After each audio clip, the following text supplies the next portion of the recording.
There you are. Pleasure to meet you, man. Nice to meet you. So I'm going to have about 5 seconds to just be a complete fangirl, if that's okay with you. Yeah. Um, wow. Like, dude, it's awesome. Mainly because we genuinely like love not just the video work that you put out. Of course, like there's so many nuggets that you drop on a day-to-day basis, but your design work is so good that we literally made every single one of our graphic designers, video editors, like make sure you follow Crystal and whatever he's doing, do something like that and add your own spin to it. So big fans. Now that that's out of the way, how are Well, you thank you. doing, man? Appreciate that. I'm doing really good. I just finished a 2-hour webinar this morning, so I was on my throat starting to feel it, but I think I can make it through today. There you go. There we go. We'll try not to make it feel like a workout, you know? Okay. So really quickly, so our podcast is the Producer Mindset. We are a real estate marketing technology company, and we've been helping real estate professionals grow their personal brand through design, through video marketing for the past 3.5 years. And we've been very blessed to have been able to do what we love to do without selling our souls, you know. And one of the key components of that is definitely within our team is hiring people for their unique ability. We don't want any one person to do anything that they don't love doing, that they don't find energy doing. And when you accepted to this podcast, I was like, oh wow, this is going to be such a great place for us to genuinely just have a conversation in what works in design, what people need to do in the industry, and just in general, learn a little bit more about you. So the first question we generally ask is, one day you were born, my friend, and the next thing you know is you're launching the future. You're doing a 2-hour webinar, and then you're hopping on this podcast. Can you fill us in what happened in between? How much time do we have? Where would you like me to focus in terms of answering that question? Honestly, I think you have a very unique story. Of course, you come from if I'm not mistaken, a Vietnamese background, right? Mm-hmm. Moved here to the States, and I don't think that getting into design was even like the first option, or I don't know if that was the case, if I heard that right, if I read that right. Mm-hmm. So like, how did you find yourself in design and like genuinely like doing something that not only are you really good at, but also obviously something that other people can learn from? Yeah, there's some really pivotal moments that happened in my life that I think if I went down path A instead of path B, everything would be different. So of course, in April 30th, 1975, it's the collapse of Vietnam. The communists moved south and my parents were able to flee and get out of the country. And so we land in the best place on earth with the best zip code, which is America. And we eventually make our way to California. So that's the first event. The second event is almost by happenstance and just pure luck, I think. While in high school, I would take commissions, unpaid, to work on the high school newspaper as an illustrator. I thought my illustrations were okay, but it was good enough for people to take notice. And one person that needed to take notice was my younger brother's wrestling coach. His name is Rudy. And Rudy, one day, out of the blue, asked my brother if I would be interested in working at a silk screening shop. And I knew a little bit about t-shirts, and I was like, this is fantabulous, right? I would love to work for him. So I brought him my portfolio, and I met with this man. His name is Brad Shanoya. No. Let me restate that. His name is Brad. I'm spacing on his name all of a sudden. I don't know why. I show him my portfolio, and it's really a bunch of loose drawings that I've done. He hires me on the spot and agrees to pay me 5 times what I was making working at fast food restaurants. So I was like, this is it. I can't even believe this. And my first job was inking over his drawings. And that's how we made t-shirts before, right? So he would do a pencil drawing, and then you would lay acetate over it and take a rapidograph pen, a Cohen rapidograph pen, and you would just ink over it. And like the true master that he was, he would just like show me how to do it. And his lines were perfect. All the arcs were smooth. It wasn't jaggedy. And he left me alone to work that night. And as I'm drawing, my hands are all shaky. I'm like, oh my God, what am I doing? Like, he made it look so easy. And so taking on that job pointed me in the direction of a future career in creativity. And then I meet this man. His name is Dean Walker. Dean Walker is a graphic designer working on one of the very first Apple Macintosh computers, the 512K monochrome all-in-one Mac. Those beige old big things? Beige. They're not that big, actually. They're like this big. It's like an 8-inch screen. They're tiny. It's a tiny little computer. And, you know, you have 100 times more horsepower in your phone than that computer had. Monochrome screen. I don't know. I'm going to date myself here. Do you remember a time in Adobe Illustrator where you could not work in preview mode? You had to hit Command Y to see what it would look like because you're just looking at splines, and so it would draw it, and then you hit Command Y, and then you would edit it. That's back then. That's how I grew up learning how to use drawing programs. Wow. But that then leads me to going to Art Center, because I take about a year to develop my portfolio. I get into Art Center, and for the first time in my life, I find myself, my identity. I attach it to graphic design. I get good at doing something, typography, and then that sets me off on a path which basically leads me to here. That's awesome, man. We're so glad that you found yourself here. And one of the things that really piqued my interest. So, I mean, you're just kind of a jack of all trades at this point. You're great at design, but also like you're doing a lot of business development and coaching. And I mean, we've raised our prices thanks to you. I'll tell you that. One of the things that we constantly come across in this industry, in the real estate industry, as we're trying to help, again, realtors market themselves, build their personal brands, have designs that aren't necessarily like your cookie cutter, just sold signs, right? We notice that sometimes a lot of them get stuck and they get in a rut within their business, within their career, and how they come across. How have you like been dealt with that? How have you overcame that? You know, it's very easy to fall into a state of complacency. You find what works, and then we become risk averse, and we wind up just doing what we've done in the past. And the thinking, it's pretty sound, and there's many books that have been written about this. Dr. Clayton Christensen wrote a book about this called the what is it called? The Innovator's Dilemma. That's what I think it's called. And he talks about how we look to the past to formulate ideas about how to move to the future, because we have had success. We will do more of that, more of the same, make a little bit more money, get a few more customers, and we keep doing that. But what happens is we can't anticipate cultural changes, consumption changes, and technological disruptions. And that's where we get caught flat-footed. Case in point, many businesses in the hospitality and the food and beverage industry were hit hard. They still have not recovered due to the pandemic. The pandemic was something that was unforeseen by most people, and it caused interruptions in the supply chain, in behavior, especially when we're under quarantine, self-contained like quarantine periods, right? And so restaurants didn't have a digital presence. They didn't know how to facilitate orders. They weren't ready for curbside pickup. And so this is what happens with most industries. It's just a question of when and how. In real estate, there's massive disruption that's been happening in the last 10, 15 years. The rise of Redfin and Zip Realtor, it's displacing, I think, a lot of how people buy and consume information as it relates to real estate. I can jump on a website, put in a couple of search parameters, and get every listing that's featured on the MLS, essentially. And so realtors have to adapt. If you're a lawyer, LegalZoom has pretty much taken away a lot of the meat and potato work that you would normally do. And so probably your billable hours are going to be a lot less. So it's no longer a safe and secure thing to do that. So what we want to do is to constantly ask ourselves where the cultural trends are going and what technological innovations or disruptions will completely paint us into a corner and make us irrelevant. If you continue to ask yourself these kinds of questions, and I think this is the job of the entrepreneur, the CEO, to constantly be looking beyond the horizon.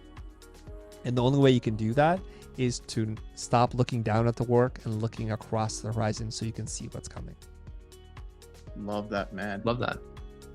Yeah. As far as like, you talked about like a little bit of the disruption, and you can't really necessarily see what's going to happen in the world. You can definitely give a really good guess, but what would you say for business owners right now they should be focusing on to make sure that they kind of are able to have that through line? Like, for instance, with our clients, we focus on building brand, and we focus on making sure that they have a brand presence so that they're able to have the autonomy to shift in different directions when unforeseen things happen. So can you kind of speak to that a little bit and talk about maybe different strategies or what you should be focusing on to make sure that you're not necessarily fully bulletproof, but you have a better chance when you need to adapt?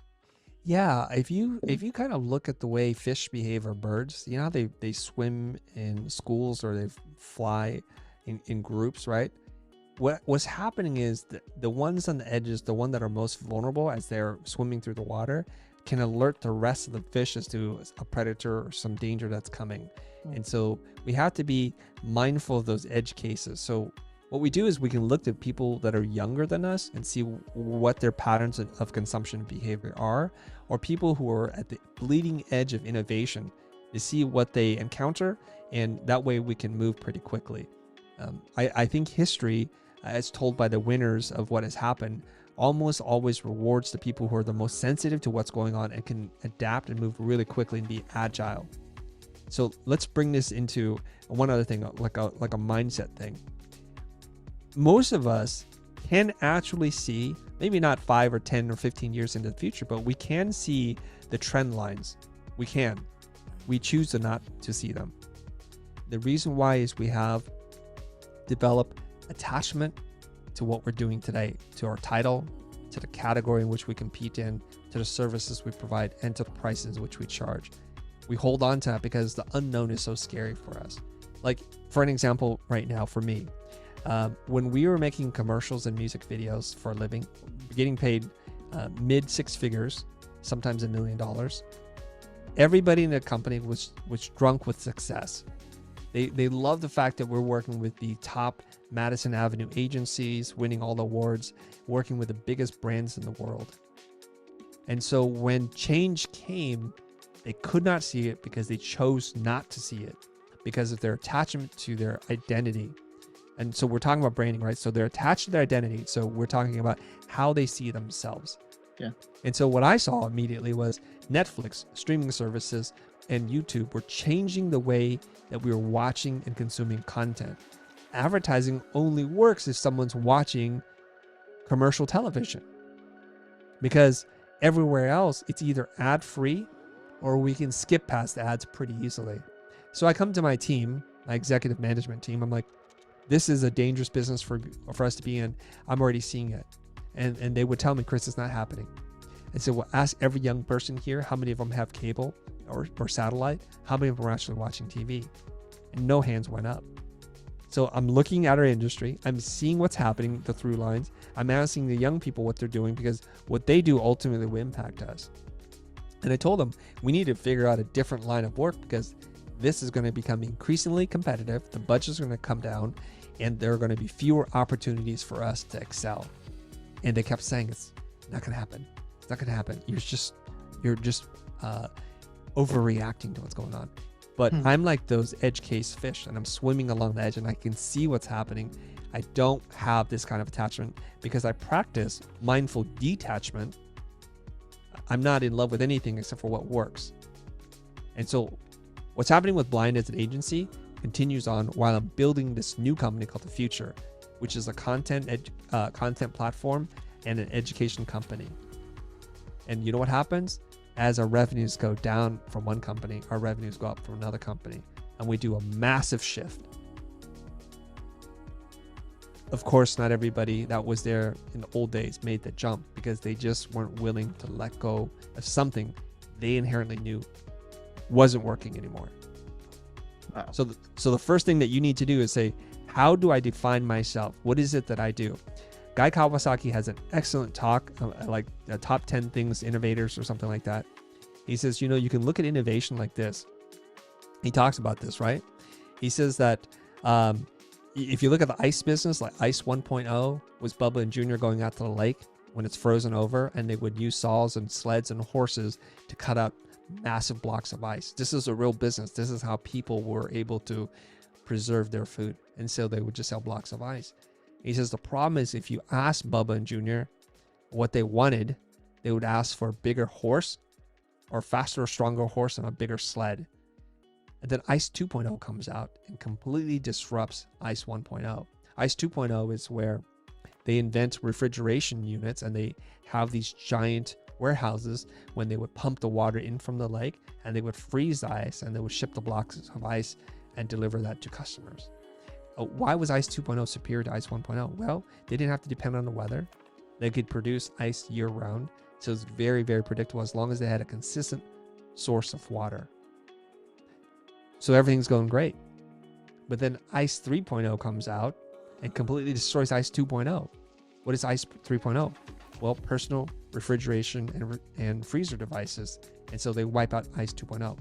What Guy asked or observes is that in each moment when there's a paradigm shift in consumption behavior and technology, the people who were most poised to take advantage of the shift were not the ones who made the jump. Because he's like, you cannot innovate through iteration. You have to jump the curve.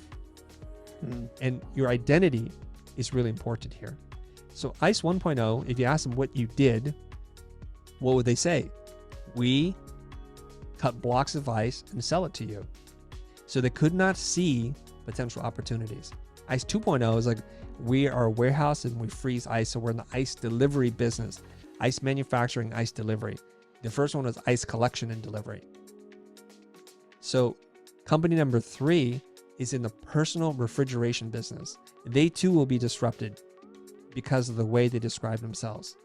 So they look at what they do as their identity, not the benefit or the value that they provide to the customer. What you're trying to do is, we are in the food preservation business. We want to extend the life of the food that you have to minimize waste, food waste, which is a big problem. And if Ice 1.0 looked at themselves in the food preservation business, they would have made the jump. The same thing with Ice 2.0 to Ice 3.0. So your identity, how you think of yourself, how you describe the industry in which you work in, really does matter.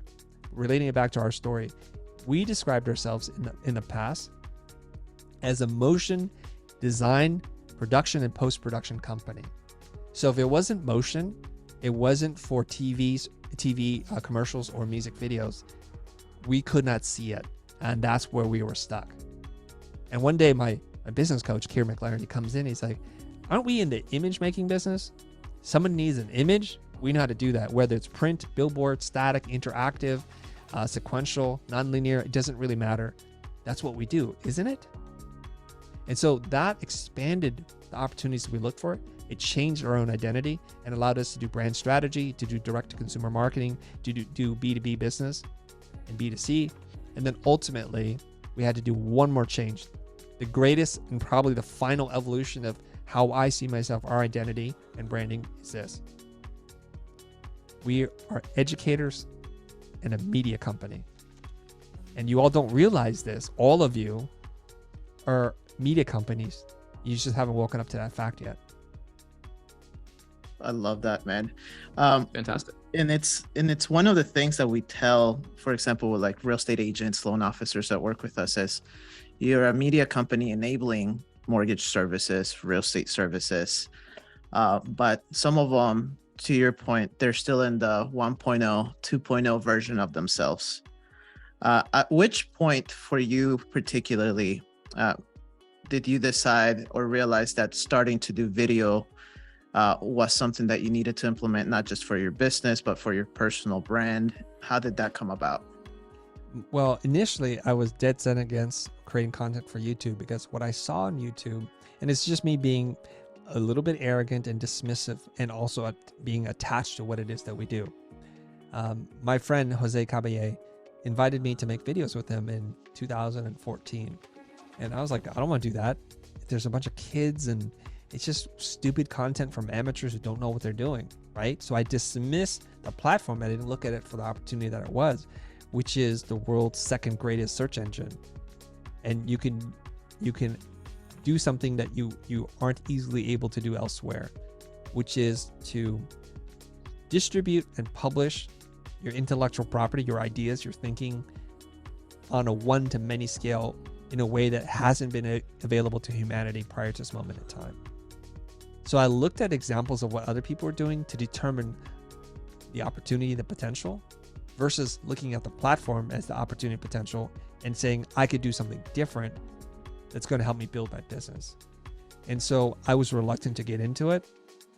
He insisted, and I did it. And the decision to do so has changed my life and my career. And we can see this happening over and over again when platforms are starting to take off and we're seeing changes in consumption behavior. Our first reaction is to criticize it, to deny it's happening, to get angry about it, and reluctantly go into it, dragging our feet, and then confirming our own bias by saying it doesn't work. So I think if we all look at ourselves as media companies who happen to sell design services, media companies who happen to offer mortgage services or solutions, then the game will change. Because we know this right now. Those who are closest to the customer always win. If I have a relationship with the customer and there's no one between me and the customer, I will command the lion's share of profit. I will get the best opportunities, and I will be able to charge a premium for what it is that I'm doing. How do you do that? I talked to Daniel Priestley recently, and he wrote the book, Key Person of Influence. He says that according to some studies, it's like the 7-Eleven rule. It takes about 7 hours for a stranger to feel like they can trust you, and it's the beginning of a true deep relationship. 7 hours. It takes 11 points of contact, according to a Google study. 11 points of contact before someone will make a purchase. So ask yourself this question right now. Are you able to spend 7 hours with every prospect that you would like to have a relationship with? The answer is obviously no. So how can you do this? So you can leverage communication platforms like YouTube, Instagram, Pinterest, LinkedIn, Twitter, and every other platform that you're on to start to build that relationship. Like this podcast, for example. If someone listens to multiple episodes, they're going to get a feeling like they know and potentially like both you, Mike, and Joshua. So this is why we're all media companies, because we want to win that race to build a relationship between us and the prospect or the client. And we want to give this kind of content in as many ways as possible that we can deliver, because those 11 touch points do matter. So they might hear your podcast, they go to your website, they do something else, they click on something, they get a survey, an audit, some downloadable, they read your book. You can see we're building 11 points of contact there. And then this is how the battle for customers and mind share is won or lost. Wow. That's a lot to Are take you looking in. for a job, sir? What's that? I said, are you looking for a job, sir? No. No, we No, couldn't afford you. You But can afford me, but I'm not looking for one. one of and I think with there is that resistance. There's that. I know I have to do this, and everybody's telling me that I should do this, but I don't want to do it. And you mentioned it very well, like the confirmation bias. So it's like we set our own obstacles in the process, and some of them are imaginary, quite honestly. One of my favorite authors is Ryan Holiday. He wrote the book Obstacles the Way. And in that sense, I think ever since I read some of his work, I've always looked at obstacles as an opportunity. But how do you get your clients to respond to obstacles and see them as opportunities? That's a tricky question for me to answer because I don't have clients anymore. Okay. In the past. Community. In the past, I wasn't put in a position where clients were coming to me and asking me for strategic business advice, except for towards the very end when we were doing brand strategy. I'm not trying to convince my clients of anything, nor my customers, right?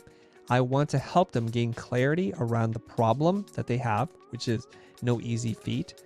I want to help them understand what the challenges are and how best to solve them by asking really thoughtful and calibrated questions.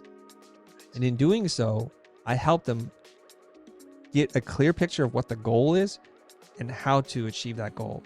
By virtue of me doing that, I build a bond, an unbreakable bond with the client. So at that point, what they'll do is they'll say, Chris, how can we do this? Can you help us do this? And so the best thing that you can do to convince your clients of where there's obstacles, there are opportunities, is just to ask them lots and lots of questions. And so that they can come to that conclusion themselves. Because it turns out, as human beings, we hate to be told what to do. Yet in most consultancies and design practices, that seems to be the only thing that we do. You should do this, you should use that color, you should pick this logo, and it should be in this style, and this should be your tone.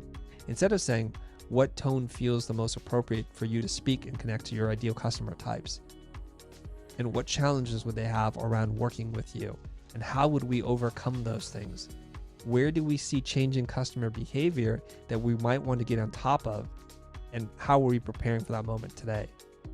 What are things that we do today that feel like it's making effort, but if we were to look at the data, it would tell us the opposite? What things aren't you seeing that exist in your blind spot that could be the thing that ends your business?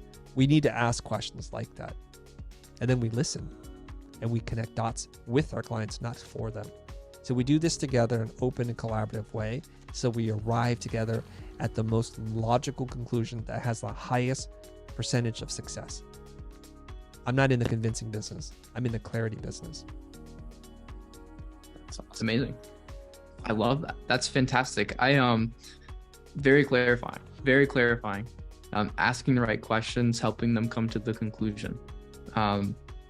Fantastic. I was watching one of your previous interviews and podcasts, and it was all about branding and marketing and what the difference between those two are. And I feel like, as you were saying, they are so similar, but I'd like to kind of hear on this platform, what is your definition between the two?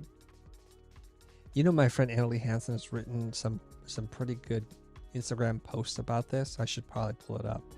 But I think the lines between branding and marketing have really blurred in the last 5 to 10 years as people who do traditional branding are starting to think and work more like marketers. And marketers who realize if all you do is market, but the brand isn't what you say it is, we're going to have problems. So I think a healthier approach is to probably not put broad labels based on old understanding of customer behavior and to really get into the spirit of what we're trying to do. We're trying to move the needle for our clients, period. Right? And so we have to take a combination of developing the culture, the product, and the service so that when we go out there and tell the world about it, they're in complete alignment. We're not making things up. Let me point out like a big contrast here. Advertising is one form of marketing, but marketing is not advertising. Advertising exists within the larger structure of marketing, but most of us think of marketing as synonymous with advertising. The way advertising works is something like this. They look at products and services, oftentimes products. They try to find a key point of differentiation, a unique selling proposition, and then they just pummel you, the customer, in the face until your eyes bleed. Advertising works based on repetition. Now, the reason why we used to work in advertising because this was the predominant way to communicate to people. Today, if somebody tries to interrupt what it is that we're doing through repetition, what do? We block them, we unsubscribe, we tune them out, and we'll report them. This is what we do. So those strategies don't really work anymore. They're not as effective as they used to be. The way that you market is really, this is Seth Godin's definition, which I love. Marketing is an act of generosity. It's done in the spirit of generosity, trying to help someone achieve a goal to get rid of a problem. It's a long-term relationship where someone volunteers to participate in an ongoing marketing campaign. I don't know about you, but this is what I do. So when I see a website and they're offering me something that I really, really like, the first part, they have to advertise because I don't know who they are. So they might run a little ad on Facebook and target a very specific demographic. And in fact, the more targeted they are, the more successful they'll be. So they can target you by age, by region where you live, by occupation, and they can send out a more tailored message for each and every single person. Dan Mall has an excellent example. He says, those people who are trying to get a job, you're trying to reach out to Nike, but on your website it says like, I like dog grooming and pet food. There's a complete misalignment between what it is that you do and the messaging because you're using a one-to-many approach. Now, if you like dog grooming and pet food, that would be great for like Caesar's, a brand of dog food, right? And in fact, if you said, I really love to design and build consumer packaging goods for premium, all natural dog food, When Caesars see that, they're like, you are for us, we are for you. So what we need to do is we need to tailor our marketing or advertising specific to the audience, use their language, and talk about the things they care about. Once you have that initial awareness, it's a long-term campaign. Now I see that when I go to your site, this is fascinating stuff. I would love to join your email list because I want to know about upcoming events, but more importantly, I want to know when I'm looking at something when it goes on sale because I'm not ready to buy it today. And thankfully, through the right kind of marketing communications technologies, this is becoming easier and easier for people to do. It's called interruptive advertising when it's not what I want. When it's what I want, the same act is a desired thing. Like, I want to know. Like, I shop a couple different brands. One of them is G-Star. When I look at something in G-Star, what they do, because they have pretty sophisticated marketing tools, is if I look at it and I've added to my cart but I abandon it, what will happen is every once in a while they'll send me an email. They'll say something like this: Chris, the item that you're looking at, we're running low in stock. If you want to get it, it's a very popular item. You might want to get it soon. That's one thing they can do. The next thing that they can do is to say, you know what? For the next 12 hours, we are going to give you a 20% discount for that thing that you're looking at. And then it does literally go away. And I feel like, gosh darn it, I missed that. I should have acted. So once I learn these pattern of behaviors, I'm enrolled in the program and I'm deep and I'm looking forward to their email. So in his book, Permission Marketing, Seth Godin talks about this. I think that he says that there are 3 criteria for permission marketing to work. It has to be expected, it has to be wanted, it has to be valuable. I'm expecting a message from you because I signed up, right? I want to see this from you, and what you're sending me and sharing with me is valuable. I probably screwed it up. We'll probably have to fact check me later, but it's something to that thing. So it has to be expected, wanted, and valuable. So this is the problem. When most people market, they're sending mass communication, a one size fits all. It's not expected. I don't want it. It's not valuable. That's so great. And one thing really stuck out to me when you're kind of explaining that, the differentiation between the two, and maybe there's, not as much of a difference as what people think. And it was catering the message and using their language rather than, just being general. And I feel like a lot of the time, real estate professionals, whether it's loan officer, title company, mortgage, realtor, anybody, I feel like they try to use their industry language and it gets lost in the mix, and it's not received as well because people don't necessarily know what all of these terms mean. It's specific to the industry. So I love that. I absolutely love that. So one thing that we're really big on and have been from the start is learning, constantly learning. And you seem, you've been referencing so many people. Who do you look for inspiration when it comes to design? Is it somebody within the design field? Is it different fields that you see comparisons? Kind of where do you go for your inspiration? I'll let you take a sip. Yeah. So I've been now working as a professional designer since 1995, so like 27 years. And so in the first part of my professional design career, I looked at everything. I consumed everything, I obsessed over everything, and I mimicked as much as possible. It's the way that you learn. So mimic is a nicer word than copy.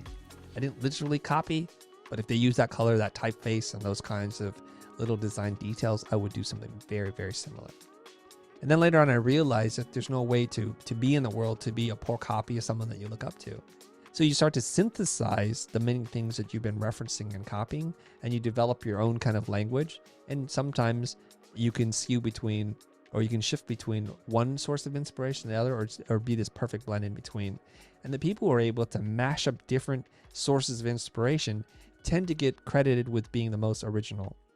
Danger Mouse came out with an album. He called it the Gray Album, which was inspired by the Beatles' White Album and Jay-Z's Black Album. You totally get the concept now, right? It's a blending. Yeah, absolutely. Right? So it's super clever in its conception and bringing two worlds that don't belong together. And that's why people are like, wow, that guy's an innovator. He's doing something really cool and interesting. So I would say that it's been a long time, maybe over a decade, since I've been looking for design inspiration. because I think I don't want to sound arrogant, but I've reached a certain point where I've studied enough different design styles, aesthetics, and formulas for me to be able to decode and do that on my own in real time without having to be inspired by design. So today, as I evolve as a creative who solves business problems, marketing, communication problems, and branding problems, I want to learn more about business, human behavior, psychology, and philosophy. And I use that set on the strong foundation of the many years I've spent as a practicing designer. And so my answer is really tailored for someone just like me. I'm 50 years old. I've been doing this for 27 years as a professional. So maybe in the very beginning, you're on Behance, you're on Instagram, you're on Pinterest, and you're just looking for anything because your visual palette is quite narrow. But I will say one thing.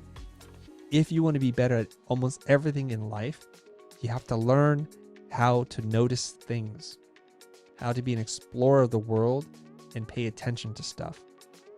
I remember interviewing Seth Godin. I said, Seth, what is it that you do? And he gave me a great answer.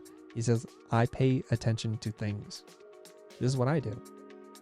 And I find that most people are, in the words of Frank Herbert for Dune, they're sleepwalking.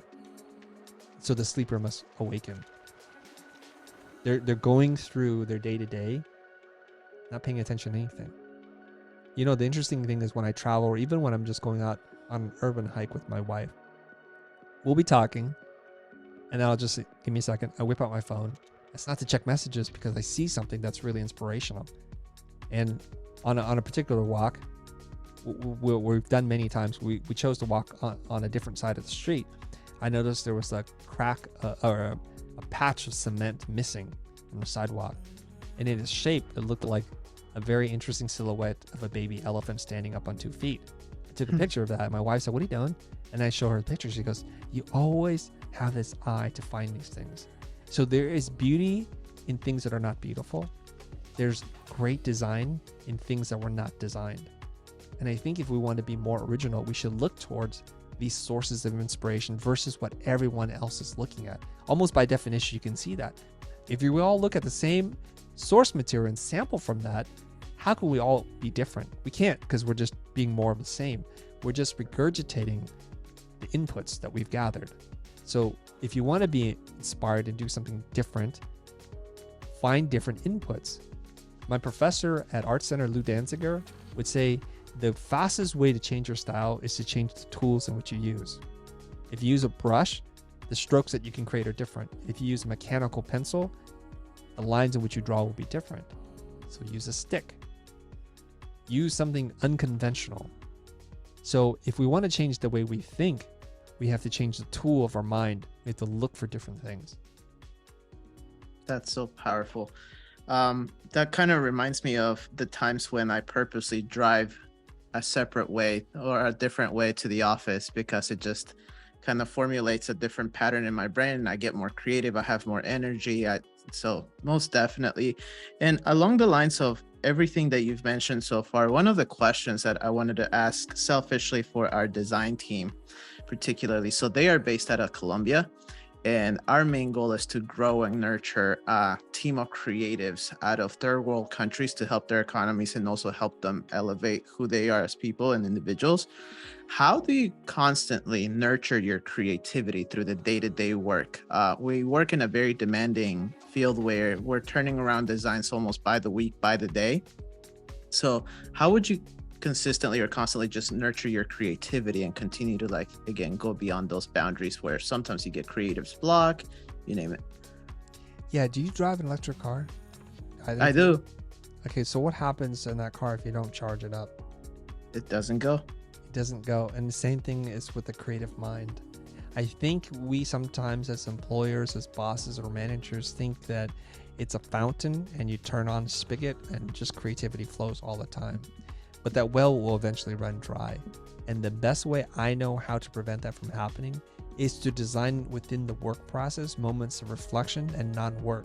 I believe you have to build a company culture where boredom is encouraged, because in the space of boredom, there's two things that are happening. You have an active learning brain, which is what we're using right now to talk. It's like where all words come from and how we are able to logically deduce things. And then there's a much more powerful brain that sits behind the active learning brain. It's called the archival brain. That brain remembers everything that you've ever done and experienced in your life. From the minute that you were conscious, it remembers everything. Most of us don't have access to it, except for in our subconscious state, in our dreams. What happens while you dream is during the day, you're collecting a lot of stimuli, and you're receiving lots of input that you can't properly process in real time. So when you fall asleep, your brain starts to categorize and make sense of that. And sometimes it gets jumbled up. That's why you have these weird dreams where you're standing on top of a mountain riding a camel. And the next thing you do, you turn and you're in the in the tropics, right? So I have tried to find a bridge between these two spaces, between the active thinking brain, which is okay, and the super powerful monster of a creative being in your archival brain. In that moment is what many people describe as their shower moment or their daydreaming moment, where everything becomes super clear. You'll notice that when you ask people where did they get their best ideas from, almost always the answer is in the shower, on the toilet, while I'm doing the dishes, or something mundane. Mm-hmm. And so you're in this hybrid state between maybe some deep state of meditation or thinking without thinking. You're conscious, but actively using your subconscious brain. So if you're an employer, if you're a boss, a manager, a leader, and you don't give your people any time to rest or to be bored or to reflect or contemplate, you're most definitely not getting the best of them.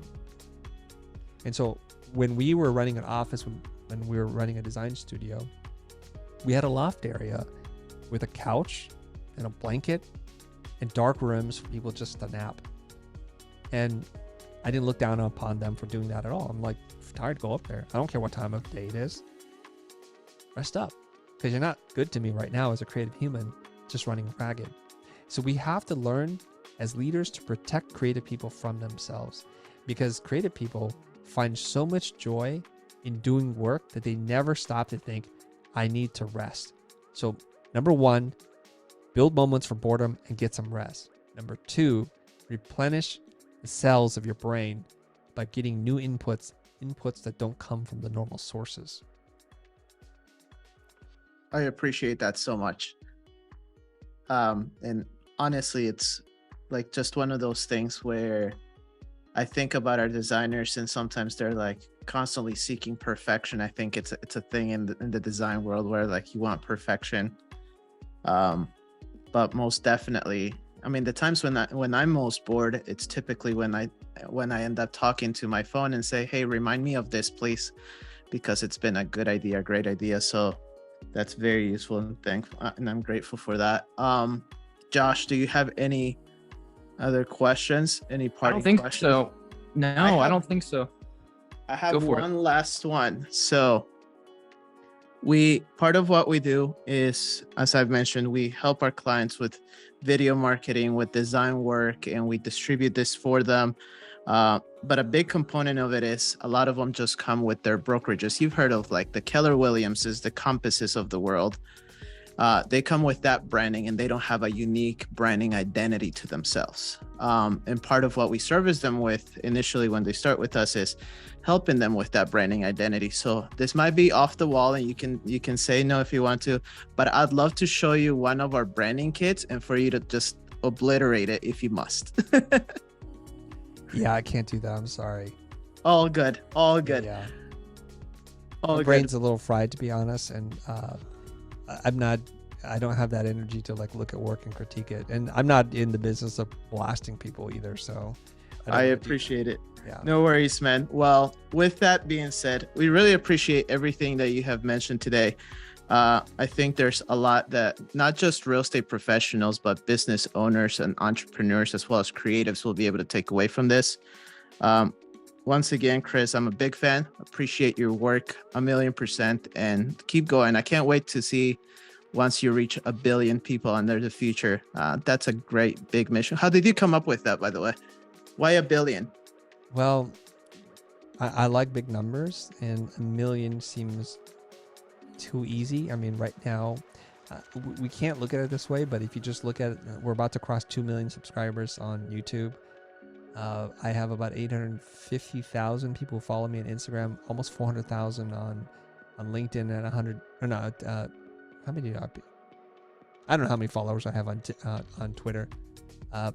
But if you add that number up, it's already more than 1 million. And you can say if you watch one of those videos that we've touched your life in some way, we've helped you to stay motivated, to be inspired, to give you some resources and tools to help you design, think more clearly, to find something that you love, a passion project, or to be able to close a client at a higher price, then we've done our job. So if I say, teach 1 million people, people would yawn like, yeah, you ever reach for more? I don't know what the next number is. I could say 100 million, but that's just too many words. So 1 billion sounds pretty good to me. Currently, there's almost 8 billion people on Earth. So that would mean about 1 in 8 people would have to either be directly or indirectly touched or lives improved or inspired by the things that we do. So that's a massive goal. And I like big, hairy, audacious goals because it makes you think bigger and to play bigger, so that when somebody's inviting me to do something small, I'm playing small, and I think it'd be wonderful to do.